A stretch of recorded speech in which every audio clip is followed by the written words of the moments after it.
लोग इतने अग्रेसिव क्यों हो जाते हैं दोनों साइड से? अगर पाकिस्तान की भी बात करें तो पाकिस्तानी साइड भी बहुत एग्रेशन में आ जाती है।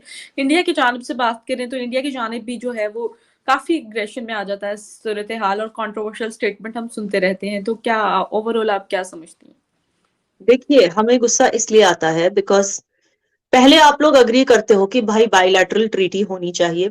ठीक है, शिमला एग्रीमेंट साइन हो जाता है, आप लोग कहते हो उसको बायलैटरल कर दो। ये पहली बार नहीं है, मैं आपको बता दूं, जो शहबाज शरीफ ने यू टर्न लिया, ये पहली बार नहीं, पाकिस्तान ने हमेशा यू टर्न्स लिए हैं। और इस वजह से जो है ये जो दो कंट्रीज के बीच में मसले हैं वो सॉल्व नहीं होते। कश्मीर इशू कोई इशू है नहीं, मैं आपके व्यूअर्स को बता, there is no issue called Kashmir issue. लेकिन जो मसले दोनों देशों के बीच है वो इसलिए नहीं सॉल्व होते क्योंकि हर बार जो है पाकिस्तान यू टर्न लेता है। जैसे कि इस बार शहबाज शरीफ ने लिया, इससे पहले भी कई बार। अब मैं जैसे बताऊं, शिमला एग्रीमेंट साइन हो गया था, ये अग्री हो गया था कि अब बस दो देशों के बीच में बायलैटरल ट्रीटी है, मतलब सिर्फ दो देशों के बीच में बात होगी, कश्मीर को लेके बोला गया था ना। फिर हर बार हर जगह जाकर कभी यूएस को बोला जाता है कि मीडिएट करो, कभी यूएई को बोला जाता है कि मीडिएट करो, कभी सऊदी अरेबिया को बोला जाता है मीडिएट करो। तो बायलैटरल ट्रीटी को ट्राइलैटरल क्वाड्रिलैटरल बनाने की कोशिश क्यों की जाती है? पहली बात मुझे बताइए। जब आप इसको बायलैटरल बोलते हैं तो इसको क्वाड्रिलैटरल क्यों बना रहे? अच्छा चलिए, दूसरी चीज, हम इंडियंस जो है अब इस ट्रीटी को मानने से इनकार करते हैं। अब आप क्या कर लेंगे? और इनकार करने की हमारे पास बहुत बड़ी वजह है। हम नहीं मानते कि बायलैटरल ट्रीटी है, हम नहीं मानते कि हमें पाकिस्तान से बात करने की जरूरत है, क्योंकि हमें लगता है कि इस बायलैटरल ट्रीटी को पाकिस्तान ने खुद तोड़ा है। अब पूछिए कैसे तोड़ा? ऐसे है कि भाई बायलैटरल ट्रीटी के जो कंडीशंस थे उसमें क्लियर लिखा था कि ये दोनों कंट्रीज के बीच में ट्रीटी रहेगी और इसके लिए बहुत जरूरी है कि दोनों कंट्रीज के बीच वॉर नहीं होगी। अब मुझे बताइए, कारगिल में वॉर किसने शुरुआत की? वॉर की शुरुआत ये तो आपको पता है। आपने आके वहां पे जो पाकिस्तानी फोर्सेस ने आके वहां पहले तो कश्मीरियों पे उसका इल्जाम डालने की कोशिश की, लेकिन बाद में फिर पकड़े गए क्योंकि उनको रिजाइन करना पड़ा, जिन्होंने इस हु लेड दिस वॉर। और उस टाइम के जो प्राइम मिनिस्टर थे पाकिस्तान के, उन्होंने भी कबूल किया कि ये वॉर दरअसल हम ही ने शुरू किया। ये बात तो जाहिर सी भाई आज सबको पता है कि ये जो वॉर है ये पाकिस्तान ने कारगिल में शुरू की थी इंडिया के खिलाफ। तो जब आपने वॉर कर ली तो वो ट्रीटी अब वो बरकरार कैसे रहेगी? वो तो ट्रीटी वैसे ही खत्म हो गई। तो आज बार बार उस ट्रीटी का जिक्र करने से कुछ नहीं होगा, क्योंकि उस ट्रीटी को दरख्वास्त तो आप लोगों ने ही किया कारगिल वॉर इनिशिएट करके। तो फिर इस चीज के बारे में बार बार जाके इंटरनेशनल टेलीविजन पे, इंटरनेशनल प्लेटफॉर्म्स पे बोलना, आई don't think it makes any sense. और दूसरी बात यह है कि शहबाज शरीफ जी जो हैं उनसे हम एक्सपेक्ट करते हैं, हम तो कुछ नहीं एक्सपेक्ट करते, हम हमें क्या कर देंगे वो, आप मतलब आपके लोगों को, आपके सिटीजन्स के लिए कुछ कर ले, वही बड़ी बात है। लेकिन उनके स्टेटमेंट्स जब जब वो नए नए आए थे पावर में, वैसे तो from what I know he has been imposed, लोग ऐसे कहते हैं ना कि लोग ज्यादा इमरान खान को पसंद करते हैं, इनको इम्पोज किया गया है हम पे, अब बताया तो यही जाता है। तो जब ये आए थे पावर में तो इंडियंस को ऐसे लग रहा था कि एक सेंसिबल इंसान फाइनली पाकिस्तान की हुकूमत में आ गया है, और ये इंसान जो है वो पाकिस्तान का मुस्तकबिल बदल सकता है, क्योंकि इस इंसान ने कभी भी कोई भी वेनमस स्टेटमेंट्स अपनी नेबरिंग कंट्रीज को लेकर नहीं दिए, चाहे वो अफगानिस्तान हो या इंडिया हो। विच मीन्स कि ही ऑलवेज शोड कि वो पीसफुल एक एग्जिस्टेंस चाहते हैं साउथ ईस्ट एशिया में, और साउथ एशिया में, आई एम सॉरी, वो पीसफुल एग्जिस्टेंस चाहते हैं। और दूसरी चीज, इंडिया के साथ वो बना के रखना चाहते हैं। तीसरी चीज, उन्होंने अपनी हर तकरीर में सिर्फ इन्फ्लेशन कैसे कम किया जाए, महंगाइयां कैसे कम किया जाए, जॉब्स कैसे जनरेट किया जाए, इंडस्ट्रीज को कैसे बढ़ावा दिया जाए, वो ऐसी बातें करते हैं। तो इट इज क्वाइट शॉकिंग कि उन्होंने फिर से ये बात छेड़ी, bilateral treaty, talk about interference in Kashmir and ये सारी चीजें उन्होंने फिर से, मतलब मुझे तो लगता है कि किसी ने उन पर दबाव डाला है। आई don't think he is very interested in this Kashmir issue. जितना मैंने उनके ट्वीट्स पढ़े हैं और जितना उनका जो अंदाज है बातें करने का, वो मैंने जितना स्टडी किया, I don't think he is interested, but उन पे कहीं से दबाव डाला जा रहा है।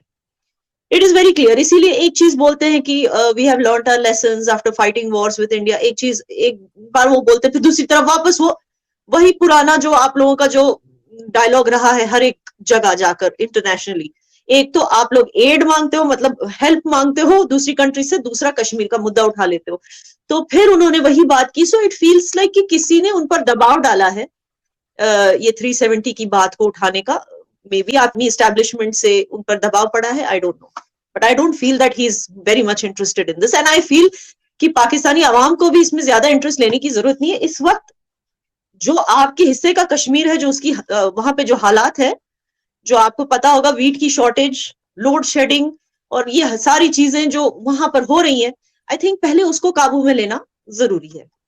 जी ये बताइएगा कि 370 आर्टिकल हटने से पहले क्या पोजीशन थी, और 370 आर्टिकल जो आने के बाद क्या, मतलब जाने के बाद क्या कंडीशन रही, ये बताइएगा। कुछ अच्छी चीजें हुई हैं, कुछ बुरी चीजें हुई हैं। अच्छी चीजें ये हुई हैं कि काफी हद तक जो है करप्शन और काफी हद तक जो है टेररिज्म, ये सारी चीजें यहाँ पर कंट्रोल हो चुकी हैं। जो एक नेक्सस हुआ करता था, जिसकी एक सिंडिकेट हुआ करता था, जिसकी वजह से हमारे नौजवान किताबें और एक पढ़ाई लिखाई, ये सारी चीजें छोड़ के स्टोन पेल्टिंग में उतरते थे या हेट इंडिया मूवमेंट्स में उतरते थे, वो सारा कुछ बंद हो गया। वो एक बिजनेस जैसा था, hire youth for 500 rupees a day and make them pelt stones or do these kind of things। तो वो पूरा बिजनेस बंद हो गया। और जो है हड़ताल की वजह से जो दुकानें वुकानें बंद होती थी, स्कूल्स बंद होते थे, वो सारा कुछ बंद हो गया। अब यहाँ पे स्कूलें बराबर चलती हैं, दुकानें बराबर चलती हैं। There is no interference in business और academic life of students. security is definitely there, people feel much safer walking on the roads today। क्योंकि पहले क्या होता था, जो लोग स्टोन पेल्टिंग में मुलविस नहीं थे, वो भी रोड्स पे चलने से डरते थे कि कहीं हमें पत्थर आके ना लग जाए, या फिर जब पुलिस उनको रोकने के लिए आती है तो पुलिस गलती से हमें ना अरेस्ट कर ले, ये समझ के, जस्ट बिकॉज हम वहां से पास हो रहे हैं, तो ये समझ के कि हम भी स्टोन पेल्टर्स में से एक थे। तो मतलब डर लगता था। ये भी डर लगता था कि इन सब चीजों के बीच में कहीं भी वो ग्रेनेड मार देते थे, कहीं भी जो दहशतगर्द है वो दहशतगर्दी फसाद करने के लिए कहीं भी कुछ भी करते थे, तो उसमें लोगों की जाने जाती थी, सिविलियंस की, जिनका इन सब चीजों से कुछ लेना देना नहीं था, वो सिर्फ एक पीसफुल लाइफ चाहते हैं, उनकी जाने जाती थी। तो अब क्या है, एक सेंस ऑफ सिक्योरिटी है, क्योंकि ये सब बंद हो चुका है। और जो लोग यहाँ पर फसाद करने की कोशिश करते हैं, उन्हें तभी का तभी रोक दिया जाता है। हाँ, लेकिन बुरी चीज ये है कि बुरी चीज ये निकली है कि यहाँ पर हमारी अपनी स्टेट गवर्नमेंट नहीं है। लेकिन अगेन, मैं उसको बुरा नहीं देखती, because as an Indian, see, when you call yourself an Indian, you have to have a wholesome attitude, a holistic attitude। you have to understand कि जो हमारे जो इंटरनल जो जीडीपी है डोमेस्टिक, तो उसमें अगर आप देखेंगे तो सबसे हाईएस्ट परफॉर्मर्स जो है, स्टेट से भी अच्छा परफॉर्म करती है हमारी यूनियन टेरिटरीज। जैसे कि आप चंडीगढ़ ले लो, दिल्ली ले लो, पौंडीचेरी, पुडुचेरी जिसको अभी कहते हैं, तो ये these are the highest performing, इनका पर कैपिटा इनकम वगैरह, स्टैंडर्ड ऑफ लिविंग, डेवलपमेंट, ये सारा कुछ is much higher than the regular states of India। इन जगहों में करप्शन भी सबसे कम है। तो मुझे नहीं लगता कि बीइंग अ यूनियन टेरिटरी, इससे मुझे कोई भी दिक्कत है एज अ सिटीजन। हाँ, दिक्कत अगर किसी को हो रही है तो वो यहाँ के पॉलिटिकल लीडर्स हैं, क्योंकि उनकी रेलेवेंस खत्म हो चुकी है। सो उनको ही दिक्कत हो रही है। एंड मैंने आपके लास्ट शो पे बोला था कि इट इज वेरी अनफॉर्चुनेट कि हर दूसरा तीसरा बंदा जो है वो पॉलिटिकली इंक्लाइंड है, पॉलिटिकल एस्पिरेशंस रखता है। I find it unfortunate for my society, क्योंकि आई वुड हैव प्रेफर्ड कि मेरी सोसाइटी में ज्यादा साइंटिस्ट हो, डॉक्टर्स हो, अच्छी क्वालिटी के डॉक्टर्स हो, साइंटिस्ट हो, कंट्रीब्यूटर्स हो, किसी तरह के लॉयर्स हो, या रियल एस्टेट एजेंट्स हो, या फिर शेफ्स हो। I would rather, I think society जो है इन लोगों से बनती है। बाकी जो है पॉलिटिशियंस, वो मतलब कितना कंट्रीब्यूट सचमुच करते हैं, कितना नहीं, ये तो आप ही जानती होंगी। जी बिल्कुल। तो ये चीजें तो लम्हाए फिक्री है। तो मैम, आपको क्या लगता है कि जिस तरह दावत दी गई है हमारे प्राइम मिनिस्टर की तरफ से, इंडिया के प्राइम मिनिस्टर नरेंद्र मोदी को, क्या आपको लगता है आने वाले टाइम में टेबल टॉक हो जाएगी? देखिए, दावत पहले भी दी गई थी, और पहले भी जब वो दावत पे गए थे, उसके बाद आपको पता है क्या हुआ था, उसके बाद पठानकोट हो गया। तो जब पाकिस्तान दावत देता है ना, तो मतलब वो हमारे लिए एक अच्छा साइन नहीं है कि पाकिस्तान ने दावत क्यों दी, मतलब उसके दिमाग में। क्योंकि ये देखिए, ये इस तरह की जो बेट्रियल है, I am not getting the Urdu word for betrayal, इस तरह की जो बेट्रियल है, वो एक बार दो बार जब हो जाती है ना, तो फिर it's not easy to gain trust again. तो बार बार किसी को इस तरह धोखा देना, वो कहते हैं ना पीछे से स्टैब करना, that's what has happened to India. बार बार India has extended the hand of friendship, मगर बार बार फिर वही चीजें दोहराती गई। तो आई थिंक कि प्राइम मिनिस्टर को इनवाइट करना is not the first step. Even if Shahbaz Sharif wishes well, which I hope he does, and I feel that he does, I don't think that is what will count. कि भाई उन्होंने हमारे prime minister को invite किया, that won't be counted by Indians as something that they can rely upon. But what Shehbaz Sharif can do to win the trust of India is that हमने इतने डॉसियर्स आप लोगों को दिए, एविडेंस के साथ, सबूतों के साथ।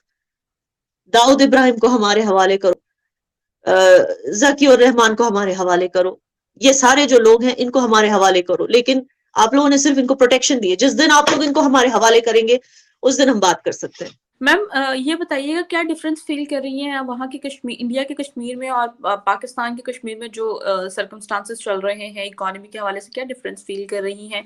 और हमने देखा कि इंडिया के कश्मीर की जो इकोनॉमी की कंडीशन है वो इतनी कोई खासी भी अच्छी नहीं है, तो आप क्या समझती हैं कि इसको बेहतर करने के लिए क्या क्या किया जा रहा है? और पाकिस्तान की इकोनॉमी की जो सर्कमस्टेंस या जो कश्मीर है यहाँ पर, उसमें क्या डिफरेंस फील कर रही हैं? कम से कम यहाँ ये तो नहीं होता ना कि कोई गाड़ी के नीचे आकर बोल रहा है कि या तो मुझे आटा दे दो या मेरी जान ही ले लो। आपको पता है ये वहां हो रहा है, हमारे यहाँ ऐसे नहीं है। यहाँ पे वो कहते हैं ना, इंडिया में कहते हैं खाने पीने के वांदे नहीं है हमारे यहाँ। तो एक तो वो है कि कम से कम people are secure when it comes to these things. दूसरा, हाँ, आप अगर डेवलपमेंट की बात करते हैं, मैं मानती हूँ कि कुछ ज्यादा ही टाइम लिया जा रहा है। मैं एक छोटा एग्जांपल देती हूँ एयरपोर्ट का। इसको ऑलरेडी 1.5 साल हो चुके हैं जब ज्योतिरादित्य सिंधिया ने बोला था कि यहाँ के एयरपोर्ट को एक्सटेंड करेंगे। ऑलरेडी इंटरनेशनल फ्लाइट की जो बात हुई थी वो तो शुरू हो चुकी है, लेकिन एयरपोर्ट का एक्सटेंशन अभी तक नहीं हुआ। वही छोटा सा टर्मिनल और मतलब वही रनवे, उस कहीं भी एक्सटेंशन हुआ नहीं जैसे होना चाहिए था। इसके लिए पैकेज भी अनाउंस कर दिया गया था। तो मुझे लगता है 15,000 करोड़ कुछ ऐसा पैकेज था, वो भी अनाउंस हो गया था, लेकिन इम्प्लीमेंट हुआ नहीं अभी तक।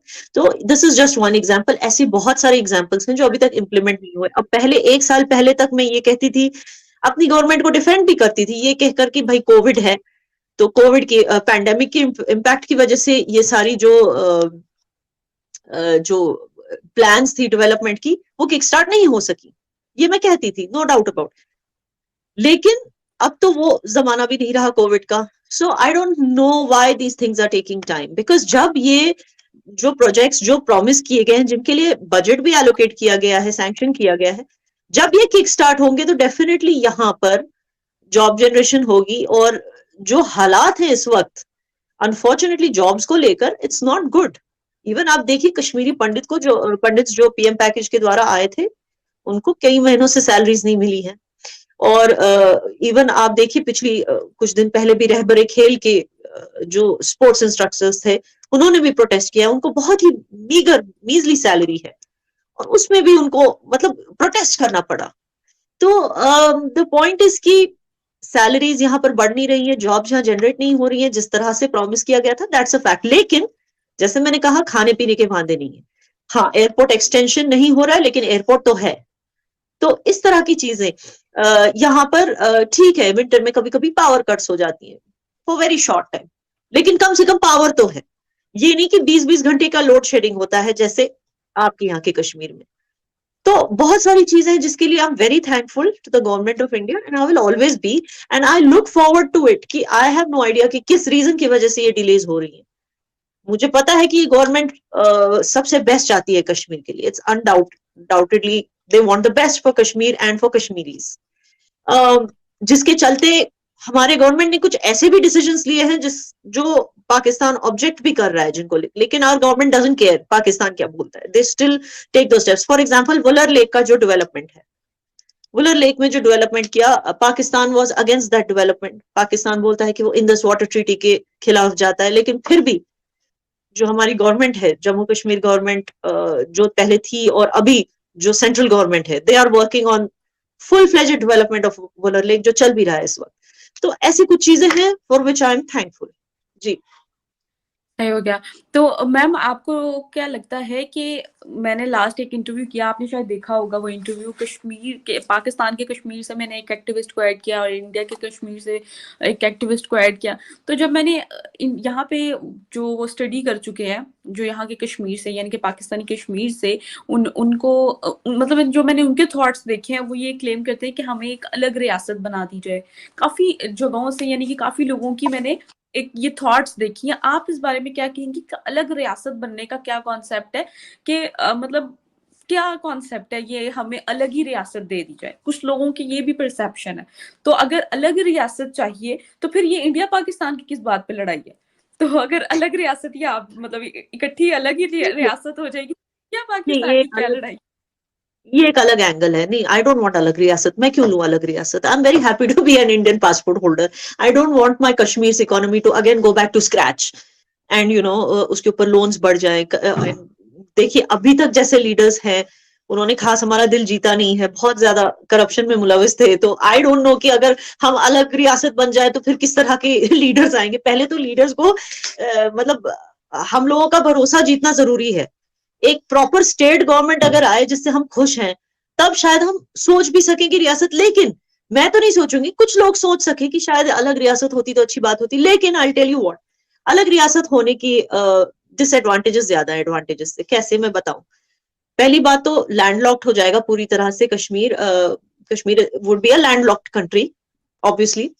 जियोपॉलिटिकली बहुत ही वल्नरेबल पोजीशन में आता है कश्मीर। यहाँ से चाइना भी अटैक कर सकता है, वहां से पाकिस्तान भी अटैक कर सकता है। इंडिया तो खैर अटैक नहीं करता because India does not believe in attack first, which is unfortunate. I mean, I think it should, but it doesn't believe in attack first. So India से खतरा नहीं है, मगर चाइना पाकिस्तान कहीं से भी हम पर अटैक हो सकता है, इन्वेजन हो सकता है, जो पहले हुआ भी था। विच इज वाई यहाँ के राजा जो हैं उन्होंने डिसाइड किया कि वो तो पहले इंडिपेंडेंट ही रहना चाहते थे, वो इंडिया के साथ नहीं आना चाहते। पर उन्होंने डिसाइड क्यों किया? क्योंकि वहां से कबाली आए आपके यहाँ से और फिर वो इन्वेड करने लगे। तो इस वजह से अब ये इन्वेजन फिर से हो सकता है। और फिर से रियासत लेके क्या मतलब? इसका मकसद क्या हो गया फिर? मतलब हम यही करते रहे, फिर इन्वेजन होगा, फिर हम इंडिया को बोलेंगे आओ हमें बचाओ, फिर इंडिया पाकिस्तान लड़ेंगे, मतलब यही होता रहेगा। This vicious circle is never gonna end over. And I don't think so. Actually Kashmiris are too close to India culture wise. We are to India. आप लोग चाहे कितना भी एर्दुगुल चला दो, कुछ भी चला दो, हम जो हमारा कनेक्शन है ना इंडिया के साथ वो खत्म ही नहीं हो सकता। हमारी लैंग्वेज में भी there are Hindi words, there are no Urdu words in our language, there are Hindi words, like simple words like लगभग। तो जो हमारा इंडियंस के साथ जो बॉन्डिंग है वो खत्म ही नहीं हो सकता। तो अलग रियासत बनाने का कोई मतलब ही नहीं है। जी। याना मैम मुझे ये बताइएगा कि फिर जो अगर लोग ये कहते हैं कि अलग रियासत हो तो फिर यानी कि एक पार्टी सिर्फ अलग रियासत में आ जाएगा, लेकिन खैर ये तो एक अलग ही मुद्दा हो गया। तो इमरान खान साहब ने भी कश्मीर के आवाज उठाई थी 2019 में यूनाइटेड नेशन में, जिसके उन्होंने जो बिल भी पास किया था उसके बाद, लेकिन दोनों कंट्रीज ने उस पर इम्प्लीमेंटेशन नहीं की। सोच तो वो भी कश्मीर के बारे में ही रहे थे। तो आप क्या समझती हैं कि कश्मीर जो मुद्दा वहां पर जाके उठाया गया उसके रिजल्ट्स तो हमें कोई पॉजिटिव वे में नहीं निकले? तो आप अभी भी इमरान खान साहब को वो मतलब राइट डिसीजन लेने वाला नहीं कहेंगी? क्या क्या समझती हैं इस पूरे सिनेरियो को देखते हुए? नहीं, he is not right decision maker और एनीथिंग, ही इज जस्ट। देखिए इन लोगों का मकसद ये है, आप पाकिस्तान वालों को समझने की जरूरत है कि ये उसको हमेशा दिखाना पड़ता है कि it is doing a big favour to Pakistani, so Pakistanis must follow. And how are you doing a big favour? Well अभी तक तो यही दिखाया जा रहा था कि इंडिया के साथ हम मतलब जंग करते रहेंगे, या तो प्रॉक्सी जंग या तो डायरेक्ट जंग करते रहेंगे, क्योंकि हम अपने जो है मुसलमान भाइयों के लिए लड़ रहे हैं। तो ये एक इमोशन माइंड्स में इनकलकेट करके पाकिस्तानी आवाम को एक तरह से गुलाम बना लिया है, ताकि आवाम जो है हमेशा थैंकफुल रहे क्योंकि वो मुसलमानों के लिए लड़ रहे हैं। तो एक वो उन्होंने इस तरह का एक हवा फैला कर रखा है। It is not that Muslims are suffering in Kashmir और anything like that. If anybody is suffering, it is not because they are Muslims. It is because they might be not following the laws. जैसे encroachment policies शायद उन्होंने break की हो, या इस तरह की चीजें। जैसे बुलडोजिंग की बात आपने सुनी होगी, ये नहीं है कि देखकर घर बुलडोज किए जा रहे, कौन मुस्लिम है कौन हिंदू है, नो। हर एक उस शख्स के घर बुलडोज किए जा रहे हैं जिसने लैंड में इंक्रोचमेंट की है, पब्लिक लैंड में। तो इस तरह की चीजें हैं जो पाकिस्तान क्या है, हर एक चीज को मुद्दा बनाकर पाकिस्तानी आवाम को, जो पाकिस्तान की हुकूमत है, पाकिस्तान की आवाम को ये दिखाना चाहती है कि हम इंडिया के मुसलमानों के लिए लड़ रहे हैं जो आप लोगों के भाई हैं जी। और सेम उसी चीज से क्या होता है कि जब ये जाते हैं फॉरेन कंट्रीज में, आज तो खैर वो जो फ्लड्स हुए थे आपके पाकिस्तान में, उसके लिए एड्स मांग रहे हैं, उसके लिए हेल्प, फाइनेंशियल हेल्प मांग रहे हैं दूसरी कंट्री से। लेकिन इससे पहले किस मुद्दे पर मांगते थे फाइनेंशियल एड? इसी मुद्दे पे कि भाई हमको इंडिया से लड़ना पड़ता है, भाई वहां पे जो है इंडिया, हमें हमें फाइनेंशियल एड चाहिए क्योंकि हमें लड़ाई करनी है, हमें ये करना है, हमें टेररिज्म से लड़ना है, इंडिया ने हमारे अंदर टेरर फैला के रखा है। तो इस तरह की चीजों को यूज करके वो फाइनेंशियल एड लिया करते थे पहले। अब फ्लड्स हो गए तो फ्लड्स के ऊपर फाइनेंशियल एड मांगते फिर रहे हैं। तो आपको ये समझना पड़ेगा कि ये जो नफरत की आग है आपकी हुकूमत ने क्यों फैला कर रखी है इंडियंस और पाकिस्तानीज के बीच, और कश्मीर को मुद्दा बनाकर खास करके, क्योंकि वो बॉर्डर पे आता है और वहां पे जो है आर्मी की इंपॉर्टेंस वो जाहिर करने की कोशिश कर रहे हैं। तो जी मैम, आप क्या समझती हैं कि वहाँ के जो कश्मीरी यंग यूथ है उनके लिए क्या डेवलपमेंट की जा रही हैं, जो मतलब वो ये चाहते हैं कि वो उनको इंडिया के साथ ही मतलब वो इंडिया के साथ ही रहना चाहते हैं, उनके लिए क्या ऐसा किया जा रहा है इकदाम? क्या समझती हैं? क्योंकि यहाँ पर जितनी भी कश्मीर में आपको पता है आबादी जो है वो मुस्लिम कम्युनिटी ज्यादा है, तो उस हिसाब से क्या किया जा रहा है मुझे ये बताइए। क्योंकि हमने अक्सर सुना ना कि लाइक वहां पर फोर्सफुली जो है कन्वर्शन हो रही है, और जो कि उनको जो मुस्लिम्स हैं वहां पर उनको नमाज नहीं पढ़ने दी जाती, या उनको मतलब राइट्स नहीं दिए जाते। इन शॉर्ट ये कहा जाता है, मतलब स्टेटमेंट इनफैक्ट पढ़ा था ऐसा। इंडियन आर्मी तो पता नहीं यार ये कहाँ से आप लोग सुनते हैं, जहां तक अब देखिए इंडियन आर्मी तो यहाँ पे इफ्तार पार्टीज रखती हैं जिसमें सारे जाते हैं शामिल होने के लिए, सारे शमूलियत करते हैं। तो उसी तरह यहाँ पे मतलब ऐसा कुछ नहीं है जैसे आप बोल रहे हो। इट इज वेरी वियर्ड कि इस तरह की चीजें वहां पर स्प्रेड, वही तो मैंने कहा कि गलत गलत जो चीजें हैं यहाँ से यहाँ के बारे में वहां के लोग करते हैं। एंड बिकॉज हैरानी की बात है कि आपकी यहाँ सेलिब्रिटीज इन्फ्लुएंसर्स जो हैं वो इस तरह की बातें करते रहते हैं, डिस्पाइट द फैक्ट कि वो कभी कश्मीर आए नहीं, उन्होंने कभी यहाँ के हालात नहीं देखे। अच्छा, आप पूछ रही थी कि ऐसा क्या करती है इंडिया, मैंने एक रीजन तो आपको दे दिया, इन्वेजन। ठीक है ना, वो इंडियन सेना ही थी ना जिसने हमें इन्वेजन से बचाया। तो हमें पता है कि हम वर्ल्ड सेकेंड लार्जेस्ट आर्मी के साथ ज्यादा सेफ हैं रैदर देन पाकिस्तान, या रैदर देन अलग रियासत बने, इससे तो हम ज्यादा सेफ है ऐसी कंट्री के साथ जो वर्ल्ड फास्टेस्ट ग्रोइंग इकोनॉमी है, वर्ल्ड सेकेंड लार्जेस्ट आर्मी है। तो आपको नहीं लगता कि कोई भी यही सोचेगा कि हमारा मुस्तकबिल जो है इंडिया के साथ बेटर है? आपको नहीं लगता? अच्छा, जो हमारा पासपोर्ट है फॉर एग्जाम्पल, जब हम जाते हैं हम शान से जाते हैं, तो आपको तो पता है कि आपकी वो कौन सी हीरोइन है जो यहाँ पर हिंदी मूवीज में काम करके गई, जो माहिरा खान है, और एक वो है जिन्होंने सनम तेरी कसम में वो एक एक्टिंग की थी, क्या नाम था? उससे भी पहले वो इरफान खान के साथ आई थी बहुत ही अच्छी मूवी में। It was a very good movie and she is a very good actress. मैंने उसको किसी सीरियल में भी देखा था। I think her surname is Qamar, something Qamar. Is there an actress like that? Saba Qamar, Saba Qamar. Is that her name? So she is tall right, वो इरफान खान के साथ जो आई थी हाँ जी, हाँ जी, हिंदी मीडियम में कौन सी एक्ट्रेस आई थी? बिल्कुल बिल्कुल सबा कमर ही आई थी। या उसने क्या बोला है, उसकी इंटरव्यू देखी आपने? उसने बोला जब हम गए थे इंडिया, हम कहीं गए थे शूट के लिए, आई थिंक रशिया या ऐसी कोई जगह हम गए थे शूट के लिए, और वहां पर सारी जो इंडियन टीम है, इंडियन क्रू थी, इंडियन टीम हमारी फिल्म क्रू जो थी, वो सारे निकल गए एक चैनल से just because I was a Pakistani. मुझे रुकाया गया, मुझे, और वो रोते रोते ये बात बोल रही थी, कह रही थी मुझे इतनी बेइज्जती फील हुई उस दिन, जिस तरह मुझे इंट्रोगेशन किया जा रहा था, जो भी किया जा, just because I am a Pakistani passport holder. क्या इससे आपको सेंटिमेंट का पता नहीं चलता कि क्यों कोई कश्मीरी चाहेगा कि मैं या तो पाकिस्तान से जुड़ूं या अलग एक कंट्री बन जाऊं? फिर उस कंट्री, आपको समझना पड़ेगा, बहुत सारे कश्मीरीज जो हैं वो इंडिया, मेनलैंड इंडिया में बिजनेस करते हैं, अब हमें अपनी कंट्री में जाके टैक्स देना पड़ेगा वहां पे बिजनेस करने के लिए, हम एनआरआईज बन जाएंगे, क्यों? वो आई don't think it makes any sense.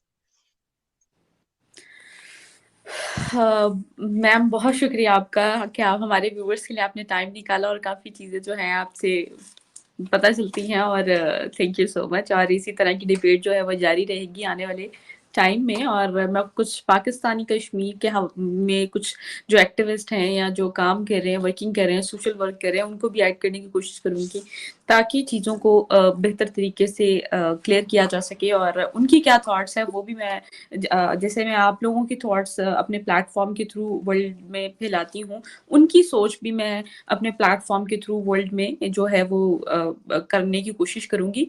और थैंक यू सो मच। और व्यूवर्स आपका भी शुक्रिया, और चैनल को जरूर सब्सक्राइब कर लीजिएगा, बेल आइकॉन ऑन करना मत भूलिएगा। साथ ही साथ फेसबुक पे जाकर वहां जाके मेरे पेज को ज्यादा से ज्यादा फॉलो करें, वीडियोस को ज्यादा से ज्यादा शेयर करें। उस फेसबुक का लिंक नीचे डिस्क्रिप्शन में मौजूद है। Thank you so much. Thank you.